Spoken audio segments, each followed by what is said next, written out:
국내에 계신 스픽스 구독자 여러분 안녕하세요. 오창익입니다. 국회 국정조사에 불려나온 사람들의 면면이 그야말로 과관이었습니다. 저런 사람들이 일국의 총리이고 또 장관이란 게 믿기지 않습니다. 이런 경우는 그냥 유유상종이라고 해야 할까요? 아무리 끼리끼리라지만 아무리 내란 정권의 장관들이라지만 해도 너무합니다. 그저 책임만 모면하면 된다는 사람들 뿐입니다. 누구도 국민의 고통에 대해서는 관심조차 없습니다. 총리나 장관 등의 고위직은 책임지는 자리지만 누구도 책임지려 하지 않고 있습니다. 한심하고 답답합니다. 그 답답함을 풀어주실 최고의 전문가 모셨습니다. 박진영 평론가입니다. 어서 오십시오. 네, 안녕하세요. 네. 최고의 평론가 이야기할 때마다 가슴이 뜨끔뜨끔합니다. 왜요? 아니 사실이잖아요. 그러니까 그렇지 않습니다. 네. 저희가 미리 합을 맞추는 것도 아닌데 아무 질문을 드려도 다 답을 주시니 그런데 지금 사람들이 답답해하다. 특히 오늘 더 답답한 건 방통위원장에 대한 탄핵 심판이 4대 4로 갈려가지고 기각이 됐죠. 이진숙 씨는 다시 출근하게 됐는데 이런 거 보면 이제 답답해하시는 분들 많잖아요. 일단 속 보니까 방통위원장 어떻게 된 건가부터 한번 살펴볼까요? 어떻게 분석하십니까? 저는 이게 정파적 판단이었다고 생각을 합니다. 헌법재판소에서의 판단도 사실 이진숙 씨가 형사적인 부분에 대해서도 지금 소송이 진행되고 있거든요. 이 정도면은 공무원이면은 직무정지되는 게 맞아요. 근데 이게 우리가 탄핵이라는 이름으로서 헌재에 가니까 엄청난 큰 죄를 심판하는 것처럼 인식이 된단 말입니다. 그리고 헌법재판소 재판관들도 거기에 대해서 과잉 무게를 부여해서 판단하는 경향이 있어요. 그러다 보니까 이진숙 씨가 과연 탄핵이라는 단어를 써서 만큼 이 사람을 징벌하고 해야 될 것인가라는 하여튼 무게감 때문에 기각하는 일이 벌어졌다 이렇게 생각을 하는데요. 일상적으로 공무원들 아시잖아요. 저 정도면 다 전부 다 직무 대기 발령 납니다. 그렇지 않습니까? 그런 부분에서 사실 지금 윤석열의 헌법재판소 재판이 뭐 인용이냐 기각이냐 뭐 이런 것들로까지 문제가 크게 되고 있는 상황입니다만은 언젠가는 없어져야 될 조직이 헌재다. 특히 인사에 관한 최종 판단을 헌재가 한다는 것 자체가 민주주의에서의 넌센스다. 저는 늘 그런 생각하고 있습니다. 정파적 판단이었고 그래서 이진숙은 마치 면죄부를 받은 것 같지만 실제로 면죄부는 아니고 헌법재판이 일종의 형사재판처럼 아주 면밀하게 피고인의 방어권 같은 거 보장하면서 진행하기 때문에 공무원에 대한 파면이라는 원래 제도 취지를 좀 망각하고 있다. 그렇죠. 이런 제가 이제 있다. 징벌이라는 표현을 썼지만 이게 징벌이 아니잖아요. 해임이지 않습니까? 해임. 그렇죠. 그 자리에서 직을 수행하지 못하려고 하는 건데 이걸 이렇게 대단하게 취급해야 되느냐. 마찬가지입니다. 판검사들. 그거 뭐 일개 판검사들을 가지고 국회에서 탄핵해가지고 또 헌재까지 가야 되느냐. 이런 생각도 듭니다. 저는 뭐 미국 같은 데는 뭐 상원 제도도 있습니다만은 그냥 그 대통령이 아닌 일반 공무원들 정도는 그냥 국회에서 탄핵하면 끝냈으면 좋겠어요. 그런데 우리 구독자 중에 김미경님 이진숙 기각을 보고 힘이 빠지네요. 이건 뭐 내가 봐도 아닌 것 같은데 이게 내가 잘못 사는 건가? 뭐 이런 의문이 생기잖아요. 이건 왜 그러냐면 우리 구독자들의 마음은 야 이러다가 윤석열 탄핵도 안 되는 거 아니야? 윤석열하고 또 좀 다를 겁니다. 그렇죠. 헌법 위반의 소지가 워낙 많기 때문에 그런 거고요. 이진숙이 헌법 위반한 건 아니지 않습니까? 법률 위반의 소지가 있고 그다음에 직권남용의 소지도 있고 그리고 사실 이 장관이라는 것은 장관직을 수행할 수 없다라고 판단되면 언제든지 해임해야 되는 겁니다. 이진숙이 또 뭐 투표해서 뽑은 사람도 아니잖아요. 그래서 이거 대한민국의 이른바 이제 국무위원 제도, 장관 제도 이거 난센스예요, 난센스. 이렇게 된 이유가 그 헌법 만들 때 원래 우리가 내각제로 만들던 것을 하룻밤 사이에 이승만이 그 유진호 박사 시켜가지고 뒤집으면서 대통령으로 되면서 국무위원 제도가 그대로 남아 있는 거고요. 뭐 쉽게 말씀드리는 이런 겁니다. 대통령제에서의 장관은 세크리테리예요. 내각제에서는 미니스터고. 근데 지금 우리 미니스터가 돼 있단 말이에요. 국무위원이 돼 있단 말이에요. 이거 과잉 책임 부여해놓고 과잉 위상을 부여해놨기 때문에 자르는 것도 어렵게 돼 있는 거예요. 그리고 총리가 임명 제청한다는 것도 헌법 조문이지만 실제로 작동하는 경우에는 노무현 정권 정도 조금 밖에 없었죠. 그때 네. 저기 그분 이해찬 총리가 노무현 대통령한테 표현하자 많이 개겼죠. 네네. 그럴 거면 저를 자르세요 그러면서 그 기억이 나는데 대통령제 국가에 총리가 있는 것도 코미디죠 사실은. 네. 이거 우리 권력 구조 자체가 너무 안 맞아요. 네. 그래서 이진숙 씨에 대한 탄핵은 기각이 됐지만 그렇다고 우리 국민들이 너무 걱정하실 필요는 없다. 이진숙 케이스와 윤석열 케이스는 엄연히 다르다. 아니 헌재에서 4대4 정도 나오면 대통령이 이 사람 그냥 물러나라라고 사표 받아야 되는 거예요 원래 이게 상식적으로 하자면. 그렇죠. 과거 정부 예를 들어 볼게요. 그 김두관 의원이라는 분이 노무현 네네. 정부 때 행자부 장관을 했는데요. 그 당시에 농민 시위 관련해서 문제가 있었습니다. 경찰이 과잉 진압을 했죠. 과잉 진압했다고 해서 야당이 해임 건의안을 냈습니다. 해임 건의안 내자마자 장관이 스스로 옷 벗었어요.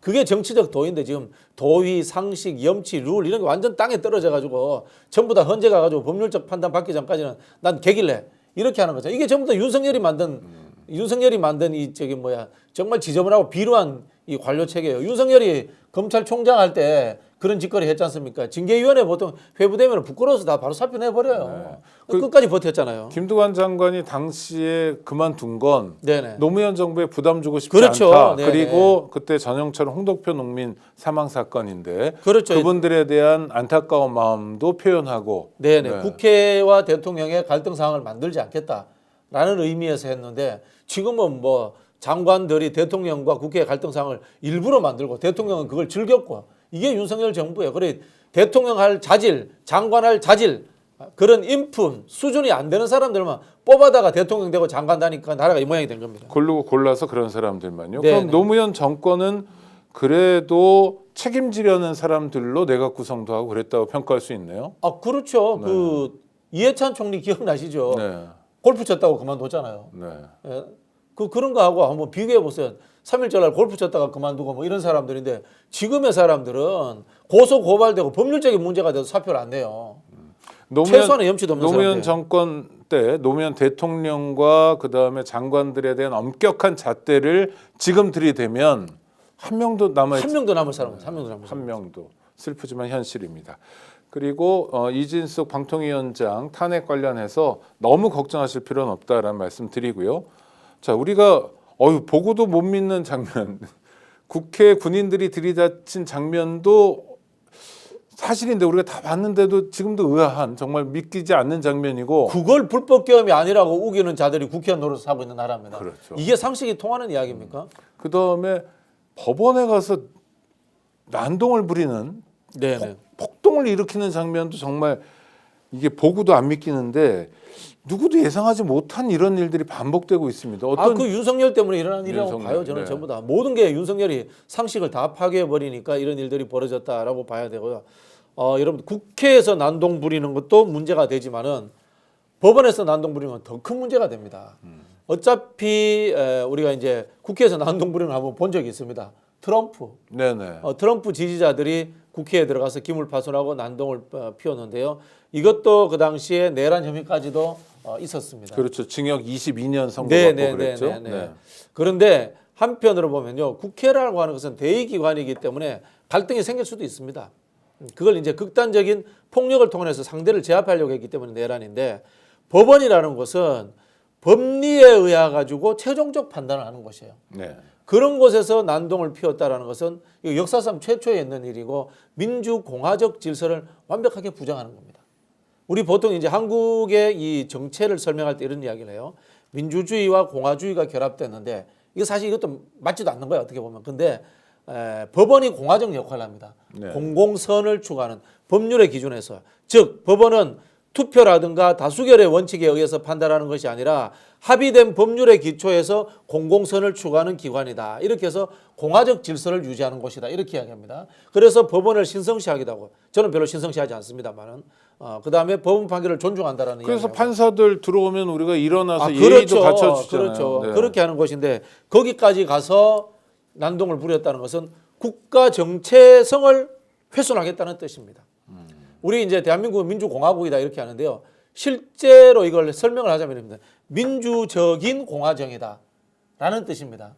즉 민주주의는 수식어예요. 공화정에. 네. 그만큼 공화정이 더 근본적인 겁니다.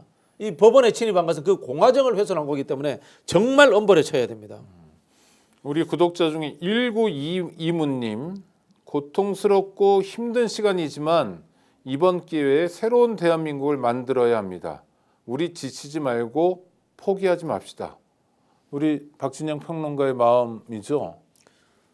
왜냐하면 지금 좀 지친다고 얘기하시는 분들이 주변에 좀 있더라고요. 지치면 안 되죠. 사실 제가 그런 이야기합니다. 우리 시민혁명이라고 하잖아요. 시민혁명 또는 뭐 민주주의 혁명, 때로는 뭐 부르주아 혁명 이런 이야기를 하는데 이게요 수십 년 동안 하는 거예요. 원래는 유럽의 프랑스 대혁명도 그렇죠. 프랑스 대혁명이 제가 기억하기로 1789년인가요? 네. 1789년부터 해서 보통 우리가 1948년 그리고 늦게는 1871년까지 거의 한 100년 가까이를 보는 사람들. 그렇죠. 뭐 황제 들어왔다가 왕정 복고 됐다가 제2공화국 갔다가 뭐 이랬으니까. 진보와 역반동 이런 것들이 계속 이루어지잖아요. 우리도 저는 마찬가지로 보는데 저는 대한민국이 일제강점기를 극복하고 정부를 수립한 순간이 민주주의 혁명의 시작이었다고 생각합니다. 그 과정에서 이승만이라는 민주주의를 역행하는 세력이 일어나고 그다음에 4.19 혁명이라는 민주주의를 또 발전시키려는 그런 시도들이 있고 5.16 쿠데타가 일어나고 5.18 민주화운동이 일어나고 그다음에 전두환 노태우의 쿠데타가 일어나고 그다음에 87년 6월항쟁이라고 이 과정들이 통틀어서 다 이 민주주의 혁명이 하나의 과정이 아닌가, 역사적 과정이 아닌가 이렇게 생각합니다. 역사적인 반동은 이를테면 방금 말씀하신 군사 쿠데타를 일으키고 그렇죠. 12.12 내란을 일으키고 이런 반동이 윤석열 있고. 정권이 들어서고 뭐 이런 것들이죠. 그런 부분에서 민주주의라는 건 참 지난한 과정입니다. 그러니까 민주주의든 우리는 헌정 질서라는 걸 좀 통 크게 봐야 되는군요. 네네. 지금의 사건도 중요하지만 네네. 이 맥락을 이해하는 게 되게 중요하다. 네, 감사한 말씀입니다. 윤석열의 일탈 때문에 이런 내란 또는 폭동이 일어난 것도 있지만 또 하나 요새 우려스러운 게 극우 세력이 준동하고 있는 건 이것 좀 신경 써야 되는 거 아닌가요? 극우가 원래 한국에 많지는 않았어요. 네. 많지는 않았는데 윤석열, 정광훈, 유에 의해 가지고 보수가 극우화됐다라고 저는 보는 게 맞을 것 같아요. 한국에는 원래 극우가 제법 많아요. 극우가 제법 많은데 이 극우도 두 종류가 있어요. 제가 봤을 때는. 제도권 내에 생존할 수 있는 극우가 있고 제도권 내에 존재하지 못하는 반체제 세력의 극우가 있는 거예요. 자, 제도권 내에 생존했던 극우는 사실 국민의힘의 뿌리 아닙니까? 네. 박정희가 극우잖아요. 그렇죠. 전두환이 극우잖아요. 그 사람들이 정권을 잡았어요. 그러나 이 사람들이 국가 발전론이라는 하나의 목표치를 가지고 국가를 운영해 오기 때문에 이게 제도권 내에서 자리 잡았습니다. 이런 사람들이 지금도 뿌리적 흐름이 쭉 흘러오고 있습니다. 흘러오고 있는데 이것과 별개로 새롭게 등장하는 극우가 나와요. 이게 2000년대 초반에 정당하는 저는 뉴라이트에서 찾고 싶어요. 네. 뉴라이트와 일베연사 이런 데서 찾고 싶은데요. 뉴라이트는 원래 좀 레프트였던 사람들이 라이트 쪽으로 변절 또는 전향하면서 극단적인 이쁘게 보이려고 우리는 원래 뭐 이런 거 김문수 같은 사람들. 그렇죠. 근데 이게 기존에 있던 제도권 내 극우들하고 달라요. 네. 극우 급진주의 아스팔트 시민운동이 되는 거야. 역동성을 가져버리는 거예요. 네. 그전에는 이 아스팔트와 역동성이라는 것은 진보들의 전유물이었잖아요. 그렇죠. 근데 아스팔트 극우가 생겨버린 거야. 이러니까 이 사람들이 이 아스팔트 극우들이 제도권 극우들을 잡아먹으려고 하는 거죠. 지금 상황이. 네. 거기에 숙주 역할을 하는 것이 제가 봤을 때는 윤석열, 윤상현 같은 이런 맑고 투명한 머리를 가진 사람들. 저는 별 생각 없는 사람들. 그러니까 저는 윤상현이나 윤석열이 뭐 원래 보수나 뭐 극우나 이런 생각을 가지고 있다고 생각하지 않아요. 생각 없어요. 그런 생각의 수준이 없는 사람들이야. 그냥 맑고 투명한 머리인데 이 사람들은 기회주의자인 거예요. 네. 권력을 잡기 위해서 문재인 정부에 이거 할 수도 있는 사람이고 권력을 잡기 위해서 전두환 사이가 되기도 했다가 재벌 사이가 되기도 했다. 이런 사람들인 거예요. 이런 사람들을 딱 보니까 야 제도권 밖에 있었던 이 반체제 아스팔트 극우들은 우리 저렇게 기회주의적으로 처신해야지 출세할 수 있겠구나. 이런 생각 가지게 되는 거예요. 저 사람들을 숙주로 해서 우리가 한번 세상을 지배해보자. 라는 저는 생각들이 만들어졌고 그들이 가지고 있는 역동성으로 제도권 이 극우를 장악해버렸다. 그래서 저는 지금 국민의힘이 반체제 극우들한테 장악당해서 끌려가고 있는 상황이다. 이렇게 해석하고 싶어요. 네. 구독자 자가 아직 아니신 분들은 구독해 주시고요. 좋아요도 많이 눌러주시기 바랍니다. 그런데 또 이해 안 되는 건 일부 개신교인들이 그날 폭동에 많이 참여했다고 그래요. 기독교라는 게 원래 기본적으로 사랑을 실천하라는 건데 전광훈 교회 뭐 전도사라고 그러나요? 문 뻥뻥 차고 다니고 뭐 사람 죽이겠다고 눈이 뒤집힌 상태에서 돌아다니고 이런 걸 다 우리가 확인했잖아요. 네네. 이것도 되게 위험한 징조네요. 저는 뭐 사실 그 기독교에 대해서는 깊이 있게 모릅니다만 일부 한국의 기독교가 가지고 있는 특성 중에 하나가 부르주아 엘리트주의, 폐쇄주의, 타종교에 대한 배타성 이런 것들 있지 않습니까? 사실 이게 예수님 말씀은 아닌 것 같아요. 제 느낌에는. 그렇죠. 아니죠. 말씀하신 거 네. 사랑과 통합이지 않습니까? 사랑과 통합인데 그건 아니다라는 생각이 드는데 이게 극우화에서 어떻게 되냐면 혐오, 배제, 차별하고 연결됩니다. 특히 최근에는 차별금지법에 대해서 교회에서의 근본주의 세력들이 반대하는 경향이 많아요. 이 차별금지법들을 진보가 주도한다라고 생각을 하니까 이게 사실 진보가 주도하는 게 아니라 민주주의 국가에서 가지는 보편적 인권의 문제거든요. 여기에 대해서 이 사람들이 혐오하는 거예요. 배제하는 거예요. 차별하면서 극우화되는 겁니다. 종교의 외피를 쓰고. 그래서 이 사람들은 저는 사실은 종교의 외피를 쓰고 있을 뿐 기독교의 근본 정신을 지향하는 사람들이 아니다라는 생각이 들어요. 예수님이 이야기했던 사랑하고는 전혀 거리가 멀잖아요. 그 정광훈이라는 저 사람이 목사인지 아닌지 질문 한번 해보고 싶고요. 저분의 신성모독성 발언들 있잖아요. 네네. 예수님 뭐 하나님도 내 앞에서 그렇지 뭐 있지 않습니까? 속옷 얘기도 하고 네네. 정말 천박하게 짝이 없는데 일정한 세력을 만드는 건 사실인 것 같은데 그 기반이 네네. 아까 얘기한 뭐 차별, 혐오 또 개개인의 소외감 어디서도 인정받지 못하는 사람이 광화문에서 인정받으면 네네. 우쭐해지고 네네. 또 용돈을 받기도 하고 이러니까 또 그 모임이 유지된다고들 하더라고요. 이건 비극 같아요. 그렇죠. 이게 사실은 한국 교회의 비극이다 이런 생각이 듭니다. 하여튼 폭동이 일어났는데 경찰, 검찰, 법원 이 폭동을 단죄할 의지가 있는 거로 보이세요? 어떠세요? 부족하다고 봅니다. 네. 부족하다고 보는데요. 지금 소요나 저는 내란으로 봐야 된다고 보는데 네네. 이게 뭐 특가법이라든가 특수공무집행방해 이 정도로 생각을 하는 것 같은데요. 오늘 아침에 양문석 의원이 또 하나 터뜨렸어요. 네. HID 오비들의 관련설 이야기를 터뜨렸습니다.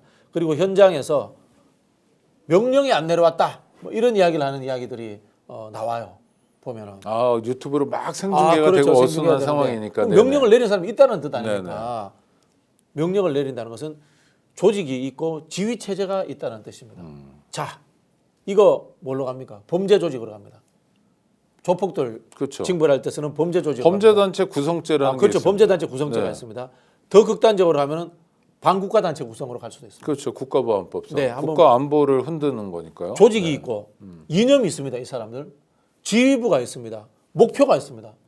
이거 국가보안법에서 우리 늘 보았던 반국가단체 아닙니까?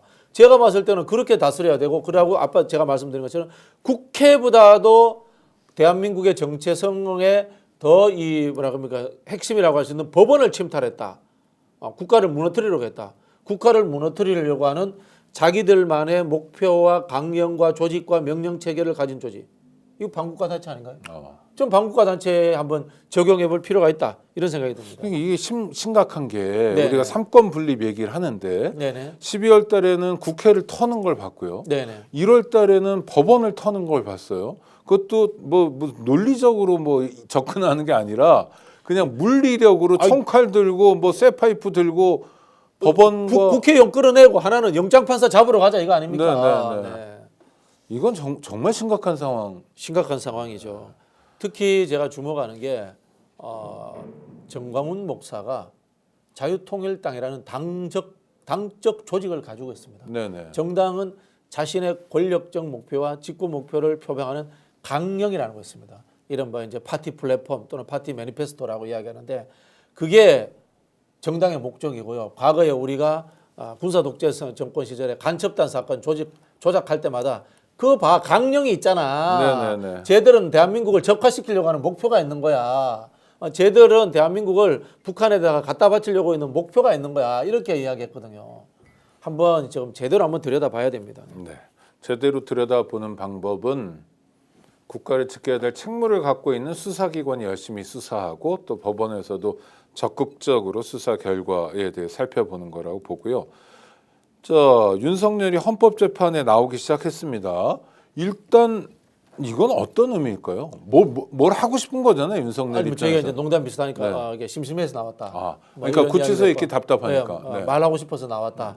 이런 이야기를 했는데요. 제가 보기에는 증인들에게 시그널을 주기 위해서 나왔다.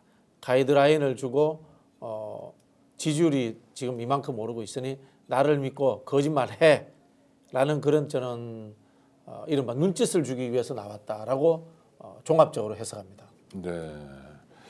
그리고 뭐 예쁘게 단장하고 나오고 머리도 하고 화장도 하고 양복도 잘 차려입고 이런 것도 그런 시그널을 위한 그렇죠. 준비 작업. 네. 이 극우 아스팔트 세력들에게 나는 이렇게 건재해라고 이야기를 하는 거죠.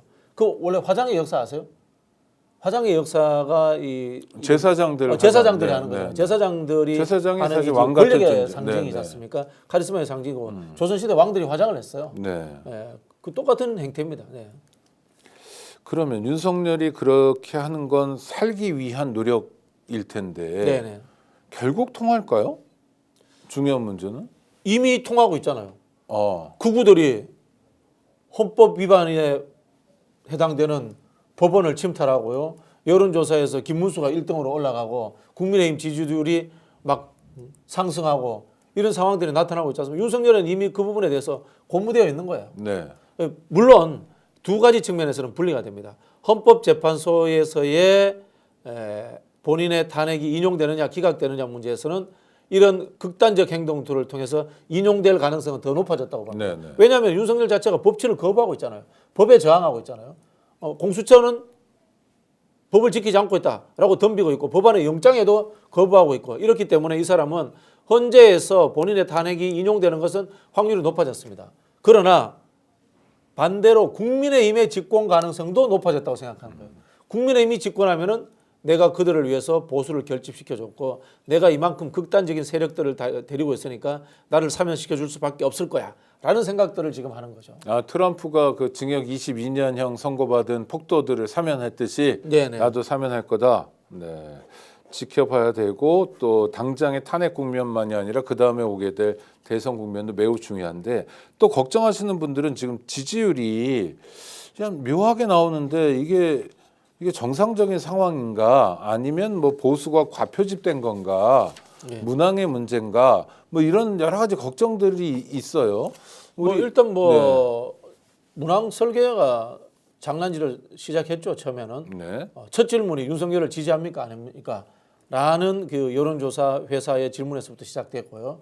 그다음에 보수가 과포집된 것도 사실입니다. 그러나 여론조사가 여론을 선도하면서 이 밴드웨건 현상이 일어났어요. 이제는 갤럽이라든가 리얼미터, 오늘은 보니까 조원 CNI라고 하는데 다 나름 뭐 규모도 있고 객관적인 여론조사를 하는 회사들이에요. 특정 정파에 치우치지 않는 회사들인데 여기에서도 지금 보수 과포집 현상과 국민의힘의 지지율 상승 그리고 김문수의 갑작스런 이 뭐라고 합니까 도발적 상승이 이어지고 있습니다. 이거는 하나의 추세고 현상이라는 것을 분명히 인정할 수밖에 없습니다. 네. 그러면 나는 어떻게 해야 되느냐 뭐 이런 고민이 있잖아요. 나는 어떻게 해야 되는 것은 이 상황을 받아들이지 못하는 지지자들 말씀인가요? 아니 그러니까 시민들이 우리 구독자 입장에서 그러면 뭐 앞으로 여론조사 전화를 내가 잘 받으면 되는 거냐 또는 뭐냐 뭐 그러니까 좀 지금 국면을 정리하고 네네. 새로운 단계로 대한민국이 나가야 되잖아요. 이것 때문에 안타까워하시는 분들이 정말 많잖아요. 네. 여의도에서 우리가 확인했고 곳곳에서 그런 시민들 입장에서 이제 답답함 있지 않습니까? 이 여론조사도 이상하고 뭐 오늘 이진숙은 살아 돌아오질 않나 이런 상황에서 나는 어떻게 해야 될까? 좀 두 가지를 뭐 당부드리고 싶어요. 제 말이 정답은 아닙니다만은 첫 번째는 조금 더 좀 상황을 인식하고 참아주십시오라는 부탁과 두 번째는 민주당에게 날카로운 비판적 지지를 해주셔야 됩니다. 민주당이 이 난국을 헤쳐나가는 데 있어서 전술적 오류를 범한 게 많습니다. 강해야 될 때 강하지 못하고 유연할 때 유연하지 못했던 측면들이 있기 때문에 저는 이렇다고 보는데요.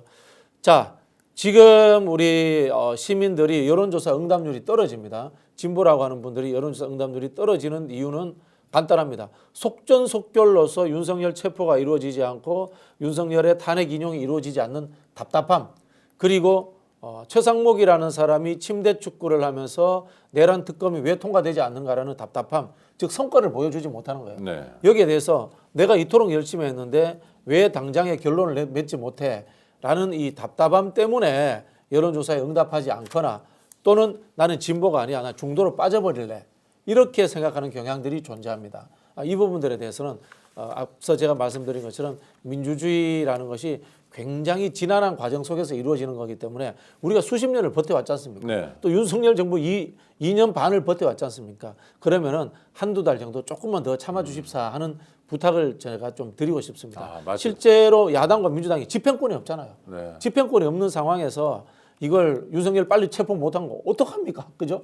이런 좀 이해들을 좀 해주셔야 된다라는 좀 부탁을 드리고 싶습니다. 굉장히 답답하긴 하지만 네. 12월 7일에 탄핵 실패했고 네네. 그러나 14일에 됐고 네네. 굉장히 답답하지만 윤석열 체포도 계속 못하고 있다가 했잖아요. 그러니까 우리가 좀 답답하고 더디긴 하지만 네네. 지금 방향 자체 제대로 방향은 가고 제대로 있는 거 가고 맞다. 있습니다. 네, 가고 있습니다. 구속자도 10명이 있고. 네네. 그 여론조사 꽃의 결과를 보면 와 깜짝 놀랐습니다. 네. 거기에서도요 보수가 10% 정도 과포집이 됩니다. 진보에 비해서. 근데 더 웃기는 건 뭔지 아세요? 그럼 보수는 위기감을 느끼는 거네요. 위기감에 의해서 결집을 한 거죠. 제가 정확한 숫자는 기억 못 하겠는데 보수가 290, 네. 진보가 220, 그다음에 중도가 440이라고 나와요. 네. 이거 보면서 제가 어떻게 느꼈냐면은 사실 진보자 사람들이 응답을 합니다. 응답을 했는데 진보가 마음에 안 드는 거야 요즘 하는 게. 네. 그러니까 에이씨 나 진보라고 하냐, 나 응답이라고, 나 중도라고 해버릴 거야, 이렇게 한 거예요. 이 증거가 어디냐면은 보수가 과포집되고 진보가 적고 중도가 많으면은 정당 여론조사에서는 국민의힘이 1등 나와야 되잖아요. 그렇죠. 근데 꽃에서 보면은 민주당이 1등 나와요. 네. 아직도 국민의힘보다 한 5, 6% 앞서 나와요. 그리고 또 조국 혁신당이 한 5에서 한 6% 나와요. 실제로 이 상대적인 진보가 상대적인 보수보다 10% 이상 나옵니다. 자, 그럼 뭐냐? 나는 중도라고 하면서 그래도 미워도 정당 간의 대결 구도가 되니까 민주당 찍어주는 거예요. 이해되시죠? 네. 나는 이제 스스로 진보라고는 하기 싫어. 요거는 내가 정체성을 스스로 이야기하는 거예요. 적대적 개념이 아니야. 근데 특정 정당을 지지하는 것은 적대적 개념이잖아요. 거기서는 그래도 나는 국민의힘 찍을 수는 없어. 네네. 민주당 지지할 거야. 조국 혁신당 지지할 거야. 이렇게 이야기하는 거거든요. 즉, 이 상황은 나는 진보이지만 진보라는 정치적 주체들이 하는 행태가 썩 마음에 들지는 않아라는 그런 것들의 표출입니다. 그래서 민주당이 좀 효능감을 좀 더 보여줄 필요도 있다. 네, 단적인 예를 들자면 이런 거예요. 지나간 거를 좀 자꾸 곱씹어서 뭘 하겠냐 이런 생각도 듭니다만은 초반에 한덕수 날리고 최상목에 대해서 강하게 했어야 돼요. 네. 예, 이게 좀 아쉽다라는 생각이 들고요. 반대로 윤석열 체포 과정에서 우리가 조금 많이 앞서 나갔어요. 총 들고 들어가서 싸우라 수많은 주문들을 했는데 그게 사실 우리가 집행권이 있는 게 아니잖아요. 네네. 집행권이 이건 사실은 최상목한테 덮어 씌워야 되는 거예요. 최상목이 나쁜 사람인 거야. 자기가 지휘권 있는데 안 한 거잖아요. 그런 부분들 문제. 그다음에 언론의 편파성의 문제.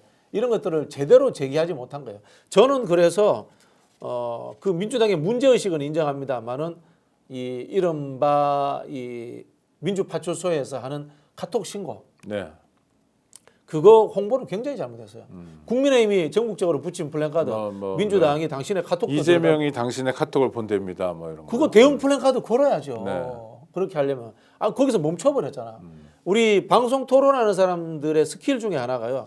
내가 토론에서 진 상태에서 끝나면 안 돼요. 그렇죠. 상대방에게 졌다고 생각하면 끝까지 내 이야기를 하고 끝을 내야 돼요. 이런 부분들이 있는데 지금 민주당은 먼저 한마디 좋은 이야기를 던진 거예요. 문제의식이 있는 가짜뉴스 문제라든가 그다음에 여론조사 조작 문제에 대해서 던졌어요. 여기에 대해서 국민의힘이 굉장히 선동적으로 치고 나온 거야. 그럼 여기에서 똑같이 선동적으로 치고 나가야 돼요. 근데 그걸 안 하고 보고서 써가지고 법안 통과시켜주고 이걸 가지고 정책 토론해야겠다 이런 식으로 바꿔버리는 거예요. 네. 전략의 부재입니다. 이건 굉장히 잘못한 거예요. 전략적으로. 네. 그래서 우리 박진영 평론가의 정말 진심 어린 조언을 귀담아 듣고 이 답답한 국면을 뭐 이 국면을 타개할 것도 사실 민주당밖에 없잖아요. 민주당밖에 없죠. 네, 민주당이. 그리고 제가 또 다른 평론가들에게 하나 좀 다른 평론가들과 다른 이야기를 하나 말씀드리면 이재명 대표가 잠재적 대권 주자 1위 나오잖아요. 거시적 안목에서의 대선 행보해야 됩니다.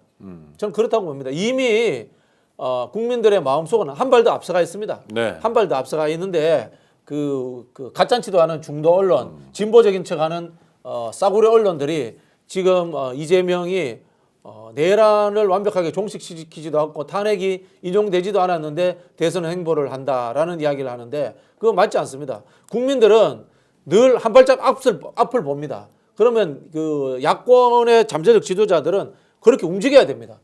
저는 그런 부분에서 이재명 대표가 빨리 대권 행보를 함으로 해서 국면 전환을 해야 된다고 봅니다. 다만 이 국면 전환을 하는 방식 자체가 극단적인 대립이 아니라 이 국민의힘이 하는 이 저질 정치 논쟁들에 일일이 반응하는 것을 뛰어넘어 버려야 돼요. 네. 그래서 새로운 국면을 만들어야 돼요. 새로운 국면을 만들어야 된다. 하여튼 시간은 가고 있지만 좀 더디게 가고 있고 답답하게 가고 있는데 우리 박진영 평론가의 안내를 따라가다 보면 그래도 길이 보이는 것 같습니다. 잠시 뒤입니다. 오후 2시에 탄핵 심판이 또 열립니다. 김용현이 나오네요. 이거는 조율이 됐다는 겁니까? 윤석열하고? 지금 김용현하고 윤석열하고 국민의힘 재집권 전략 상황실을 만든 것 같아요. 아, 그래요? 예, 네. 저는 그렇게 봅니다. 우리는 탄핵되고 감옥 가겠지만 국민의힘이 재집권하면은 우리는 사면 된다. 그래서 국민의힘 재집권을 위해서 열심히 노력하겠다. 그래서 주범은 나 김용현이야. 내가 다 뒤집어 쓸게. 아마 이런 저는 마음가짐을 먹은 것 같아요. 아, 그러니까 지금 윤석열이가 끊임없이 김용현이 했다, 뭐 포고령도 그렇고 뭐 이런 식으로 돌려버렸는데, 네네. 그거를 김용현이가 인정하면서 나온다. 네네. 그러면 아니 헌법재판은 윤석열에 대한 탄핵 심판이잖아요, 그렇죠? 네네. 네. 그게 어떤 영향을 미칩니까? 당연히 있죠. 네. 윤석열이 사면되기 쉬워지죠. 그러니까 내란 주범인 것과 공범인 것에 탄핵은 되고, 예, 사면되기 쉬워지죠. 그리고 또 이른바 이 극우 아스팔트들이 윤석열을 더 대단한 사람으로 모시게 되죠. 사면 가능성이 있고 대선에 영향을 미칠 수 있다고 생각한다면요. 네. 제가 앞서 시작할 때 말씀드렸잖아요. 반체제 극우와 제도권 내의 극우가 지금 연대하는 상황인데 이 우위를 잡는 곳에 중요한 매개적 이 서열을 정해주는 사람이 지금 윤석열이 되었다는 거죠. 그러면은 실제로 그런 것도 하겠네요. 만약 탄핵된다면 대선이 열리면 네네. 이 사람이 뭐 대통령이 돼야 됩니다 하면서 이 사람이 되어야지 뭐 윤석열이 사면됩니다. 아니 이런 그리고 이야기 편지도 하겠죠. 쓰겠네요. 그렇죠, 그렇죠. 놀고 있다는 생각은 드는데 네. 그래도 어김없이 자기 길을 가는군요, 이 사람. 네네네. 전혀 빈틈없이 세상이 어떻게 되든 나만 살면 된다. 그러니까 윤석열이라는 사람의 인생사 자체가요. 네. 정책이라든가 비전을 가지고 국민을 복되게 한다. 아니면 주위 사람들을 공공선을 가지고 화목하게 한다. 이런 게 아니라 권력 정치, 생존의 정치 이런 것들이 검찰 내에서의 내부 정치로 몸에 익은 사람인 것 같아요. 그러니까 약육강식에 물어뜯는 부분들. 왜 직장 내에 그런 정치 횡행하지 않습니까? 네네.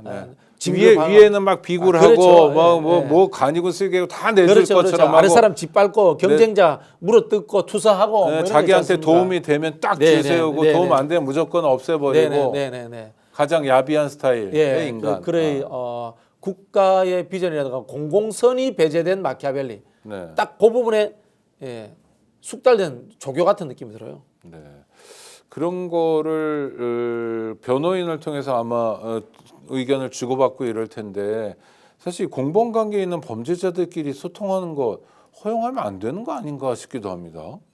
그렇죠. 그게 저는 최상목의 권한 대행으로서의 존재가 그런 하나의 느슨한 연대체가 가능하도록 해주는 것 같아요. 네. 교정 당국이라든가 변호사 접견이라든가 이런 것들이 굉장히 느슨하게 자유롭게 이루어지지 않나 이런 생각이 들고요. 그래서 저는 이 내란 공범들과 권성동, 권영세, 그 다음에 이 최상목까지 다 서로 소통하고 있다.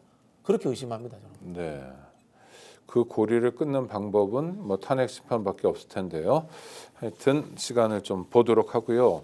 헌법재판소에서 진행하고 있는 탄핵 심판과 관련해서 뭐 좀 우리가 제대로 들여다봐야 될 포인트 같은 게 있으면 뭐가 있을까요? 지금 이제 헌재에서 논란이 되고 있는 두 가지죠. 포고령하고 그다음에 이 윤석열이 최상목에게 줬다는 메모, 비상입법기구 쪽지, 네. 국보위 쪽지. 요 두 개가 굉장히 중요하죠. 네. 왜냐면요. 나머지는 다 증언이에요. 그리고 뭐 우리가 직접 화면으로 본 것도 있습니다만 이것도 부정하는 사람들이니까 이거 아닙니까? 오늘도 이 국정원 홍장원 차장이죠. 어제입니까? 국회에 나와가지고 대통령으로부터 다 끌어내리라는 지시를 받았다. 네. 뭐 그다음에 곽종건 특전사령관도 지시를 받았다 이렇게 얘기했는데 그건 증언입니다. 말입니다.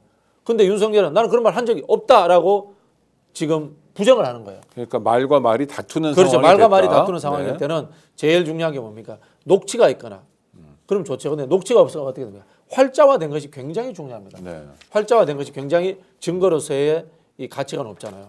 활자화된 것이 포고령하고 아까 말씀드린 최상목에게 준 국회를 대체할 비상입법부구를 만들고 예산을 만들어라 했던 그 내용이거든요. 그렇다 보니까 이걸 누가 만들었느냐라는 것이 굉장히 중요한 논란거리가 되는 거죠.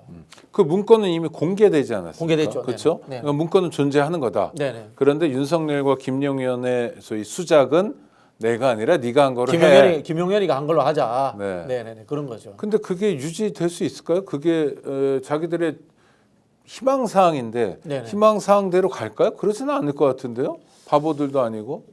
그런데 한번 생각을 해볼게요. 네. 김용현의 입장에서 한번 생각을 해보겠습니다. 김용현이 내라는 우두머리다. 그럼 뭡니까? 사형, 무기징역, 무기금고 네. 이 세 가지가 있습니다. 그거밖에 없죠. 예, 세 가지밖에 없습니다. 김용현이 그다음에 내란의 주요 종사자다. 그러면 5년 이상의 형 또는 여기도 사형, 무기금고가 네. 있습니다. 제가 봤을 때 김용현은 내란의 주요 종사자라도 거의 넘버 2이기 때문에 최소한 20년 이상 나올 것 같아요. 네. 제가 변호사한테 물어봤어요. 네. 김용현도 종범이라도 무기 나올 가능성이 있다. 가장 나쁜 범죄니까. 그렇죠. 무기 나올 가능성이 네. 있다. 그 김용현 입장에서는 내가 주범이나 공범이나 다 무기인 거야. 어차피 생각을 해보면. 네. 그런 상황에서 그냥 내가 주범으로 뒤집어 쓰고 윤석열한테 끝까지 충성하는 게 낫지 않을까? 이런 계산도 저는 해봤을 거라고 봅니다. 네. 변호사들하고 한번 형량에 대해서 따져봤겠죠. 그렇다면은 윤석열을 최대한 형을 낮춰줘 가지고 윤석열이 사면되도록 하고 그 다음에 나도 윤석열의 힘을 입어서 사면되자 이런 상상력 발휘할 수 있죠. 네. 물론 저는 이거 가능성이 없다고 봅니다. 왜냐면요 윤석열의 탄핵을 완벽하게 반대한 사람은 국민의힘에서 후보로 선출되더라도 당선될 가능성이 없습니다. 왜냐하면은 탄핵 찬성 반대의 프레임이 7대3입니다. 네. 그렇기 때문에 국민의힘에서 설령 100만 분의 1의 가능성으로서 대선을 이긴다 소치더라도 탄핵에 완벽하게 반대한 사람이 되지는 않을 거예요. 그런 사람이 대통령이 됐다 칩시다. 윤석열 사면 예를 시켜줄까요? 들면 김문수라면 아니 김문수가 되면은 탄핵 사면해주고. 사면해주겠죠. 네. 근데 김문수가 될 가능성이 없잖아요. 네. 뭐 예를 들면 오세훈이 됐다고 칩시다. 그다음 뭐 유승민이 됐다고 칩시다.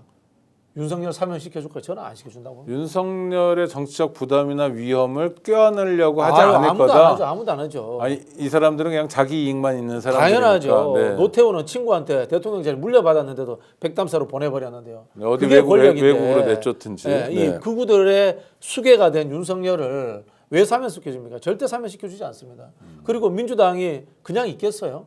내란 외란죄에 관한 사면 반대하는 법률도 낼 수도 있는 거고. 네네. 국정 자체가 마비될 건데요. 네.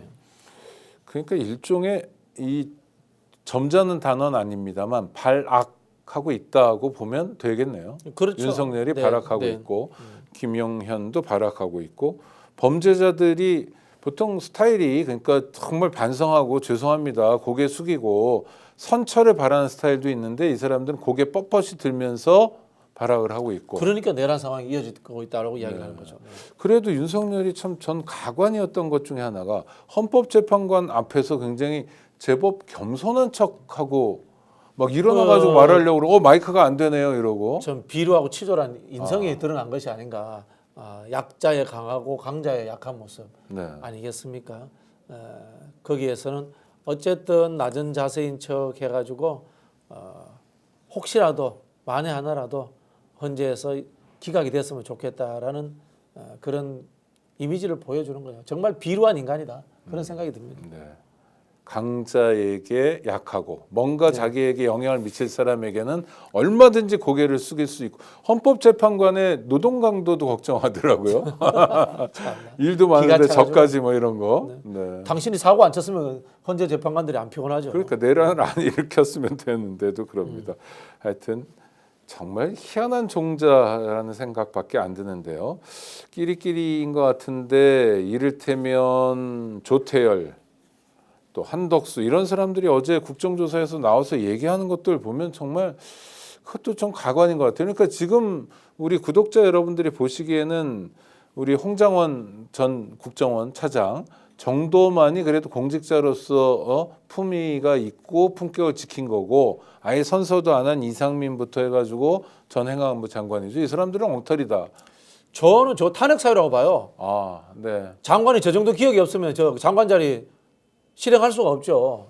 장관 자리 해임해야 됩니다. 저 정도 기억력 없는 사람이면은. 네. 그 자꾸 우리가 탄핵 거리니까 법률 용어로 생각을 하는데요. 이게 행정 용어잖아요. 해임이지 그렇죠. 않습니까? 저 정도 기억력이 없으면 장관 일을 할 수가 없죠. 우리 심신미약 상태 이런 이야기 하지 않습니까? 네. 심신미약 상태면은 장관 자리 할 수 없는 거거든요. 대통령 자리 할 수 없는 거거든요. 그 탄핵 사유가 되는 거예요. 어디 저런 인간들을 전부 다 장관으로 시켜놨는지 기가 찹니다. 뭐 원래 그렇게 책임 능력이 없으면 사실은 법원의 판단에 의해서 참정권도 정지되잖아요. 그렇죠. 그렇죠. 네. 근데 참정권은 뭐 후보 3명 중에 하나 고르는 사실 아주 고도의 뭐 작업은 아닌데도 그런데 장관이란 자리, 총리란 자리는 전혀 다른데요. 계엄령 선포된 날, 국가 중대사가 일어난 날에 쪽지를 받았다라는가 무슨 행동이 있었다. 이걸 기억 못한다면은 공직 안 해야죠. 저 정도면은 정말 그 옛날식 표현은 면석이도 저기보다 나아요, 진짜. 자, 한덕수의 말 중에 그날 당일날 내란의 밤 그때 상황이 굉장히 충격적인 상황이어서 전체적인 것들이 기억하기 굉장히 어렵다. 굉장히 2번 쓰는데 사람의 기억은 거꾸로 아닙니까? 충격적이어서 기억이 잘 나는 거 아닙니까? 트라우마로 기억되잖아요. 트라우마라도 기억되는데 저 이야기는 기억을 하기 싫겠죠. 나의 내란의 공조의 증거가 될 수 있으니까 기억하기 싫겠죠.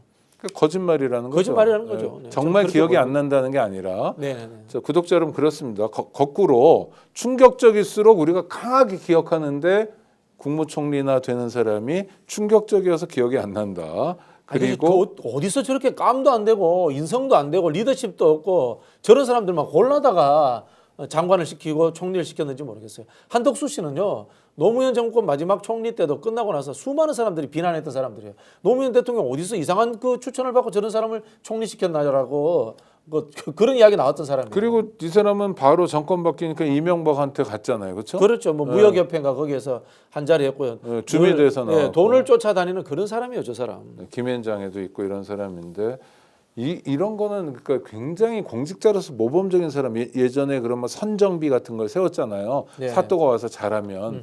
그러나 거꾸로 한덕수 같은 사람은 반면 교사로서 무슨 어떤 귀감이 아니죠. 경계를 삼아야 될 그런 캐릭터인데 아주 오랫동안 기억했으면 좋겠어요. 한덕수라는 사람도. 87년 민주화 이후에 관료들이 정치적 색깔이 없어지잖아요. 네. 정치적 색깔이 없어진다는 것은 기회주의가 된다는 뜻이기도 하고요. 또 한편으로 보면 책임지지 않는다라는 뜻이기도 하고요. 그다음에 뇌세포의 중요한 판단 기준을 최대한 줄여버렸다 이런 뜻이기도 합니다. 네. 그래서 관료 장관은 없는 게 맞지 않나 이런 생각이 듭니다. 네. 또 하나, 자 공수처가 이제 윤석열 얼굴도 못 보고 있는데 윤석열의 의도죠. 의도가 지금까지는 통하고 있는데 뭐 이 상태에서 이제 검찰에 넘기는 방법밖에 없겠죠. 공수처 입장에서는. 뭐 그런 상황이죠. 두 가지 관점에서의 문제 아니겠습니까? 공수처의 실력에 대한 신뢰 부족. 그다음에 검찰의 이제까지 윤석열과 편향되었던 부분에 대한 신뢰 부족. 네. 이걸 둘 다 해결 못하는 상황 아니겠습니까? 그래서 이제 우리 국민들이 걱정하는 것 같은데요.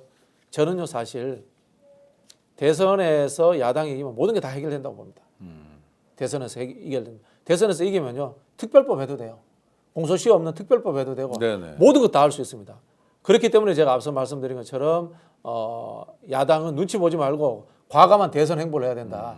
이 말씀을 드렸던 거고요. 실제로 지금 이 내란 관련 특검법 민주당이 섬세하게 잘 하지 못하고 있어요. 네. 지금 최상무한테 넘겨놨는데 또 14일 또 시간 끕니다. 그렇겠죠, 이 사람. 예, 예, 예.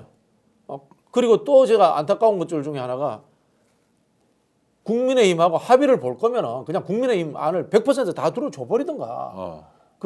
저기 뭡니까? 인지수사 부분 네. 그거 없애도 돼요. 어차피 검찰은 수사할 때 인지수 다 안 할 수가 없어요. 수사에 인지가 없는 게 어디 있습니까? 그렇죠. 관련자 있으면 다 부르는 건데 그걸 국민의힘이 빼라고 했잖아요. 그럼 빼버리고 줬어도 돼요, 차라리.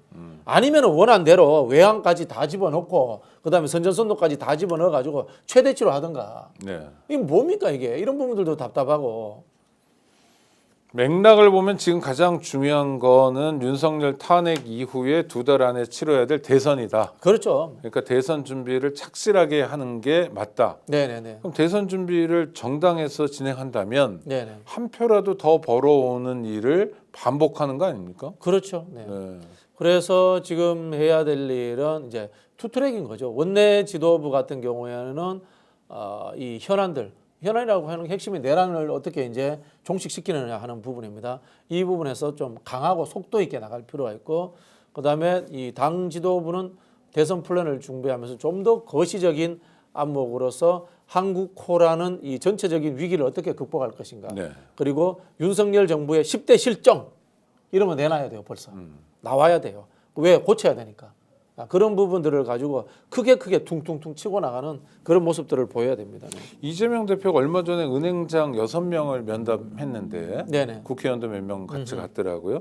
이거는 그럼 긍정 아주 잘한 겁니다. 아주 잘한 거라고 봅니다. 별 5. 네. 네네. 별이 5개 아주 네네. 잘한. 그런 거 다만, 해라. 네, 그 갔다 오시면서 메시지도 내고 네. 후속 조치도 하고 네. 이래가지고 그게 쭉 이어지도록 해야 되는데 단발성으로 보이니까 국민의힘이 왜 대통령이 된 것처럼 행동하느냐 이렇게 이야기하잖아요. 아니 제1야당의 대표이고 지지율 1등 나오는데 대통령 못지않은 책임감을 가지고 국정에 크게 움직여야죠. 시중은행의 재정 상태의 문제라든가 금융시장 문제 당연히 체크해야죠. 아니 그리고 지금 가장 큰 게 가계부채가 너무 빠른 맞습니다. 속도로 늘어나고 맞습니다. 있어요. 그래서 네. 국민들이 정말 빚 때문에 못 살겠다는 거고 30년 동안 경제활동에서 아파트 한 채 구입하면 아파트 주인이 2명이에요. 나하고 국민은행, 네네. 나하고 우리은행 그렇잖아요. 그러니까 제가 말씀드리는 게 국민의힘이 대통령처럼 행세한다 이러잖아요. 네. 그러면은 이럴 때는 분명히 반박을 해야 됩니다. 왜냐하면 이건 가짜 뉴스라든가 네거티브가 아니잖아요. 네네. 그런 게 아니기 때문에 여기에 대해서는 무슨 소리냐. 지금 대통령이 사라진 상황에서 국회의 제1당의 대표가 금융도 챙겨야 되고 가계부채도 챙겨야 되고 이거 윤석열이 안 했기 때문에 내가 나라도 안 하고 국회에서 이거 입법이라도 안 하면은 그리고 정부를 데려다 놓고 질의응답하면서 따지지 않으면은 국민들 지금 다 죽는다. 할 수밖에 없는 거야 라고 이렇게 반응적인 메시지를 내놔야 되는 거예요. 대통령처럼 군다 그러면 내가 대통령으로서의 권한을 휘두르겠다는 게 아니라 대통령이 해야 될 책임을 다하는 그렇죠. 그런 모습을 보여야 되고 국민의 삶, 민생을 도모하는 건데 네네. 왜 그런 거 가지고 시비 걸어? 네네 그런 이야기를 해야죠. 그런 이야기를 해야지 뭐 가짜 뉴스 이야기 나오니까 우리 아버지가 어떻고 그런 이야기 뭐하러 하세요 진짜. 네. 아주 중요한 포인트인 것 같습니다. 여러 사람들이 명심해야 되고요. 그래서 우리 구독자님들도 박진영 교수님 응원합니다. 이런 댓글. 박진영 맞는 말만 하시네요. 네, 아이고 감사합니다. 최송환은 언제 피나요? 네, 죄송합니다. 네.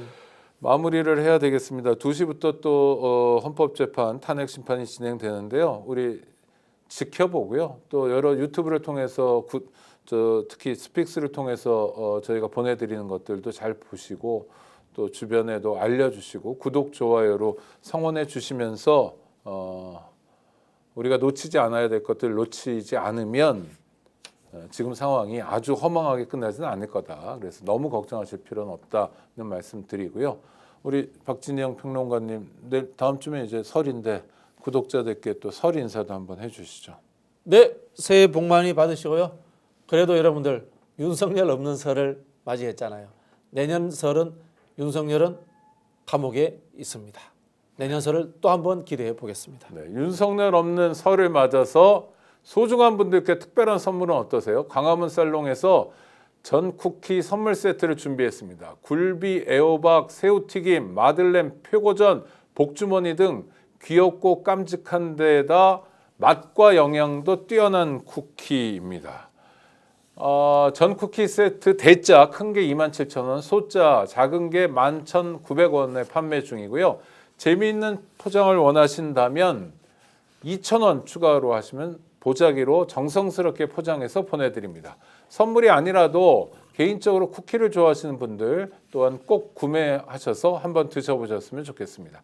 이번 명절은 센스 있는 선물로 전화문의 053-573-8200번 8200번 단체 주문은 010-9284-2184 9184-2184 주문은 하단에 고정 댓글 혹은 더보기에 스픽스 스토어 링크 누르시고 바로 구매 페이지로 연결되니까요. 구매 신청하시면 됩니다. 좋은 일만 있으시기 바라고요. 또 나라의 운명은 나라의 주인인 국민들이 만들어가는 겁니다. 함께 노력해서요. 하나하나의 국면 제대로 풀어갔으면 좋겠습니다. 구독자 여러분 함께해 주셔서 감사합니다.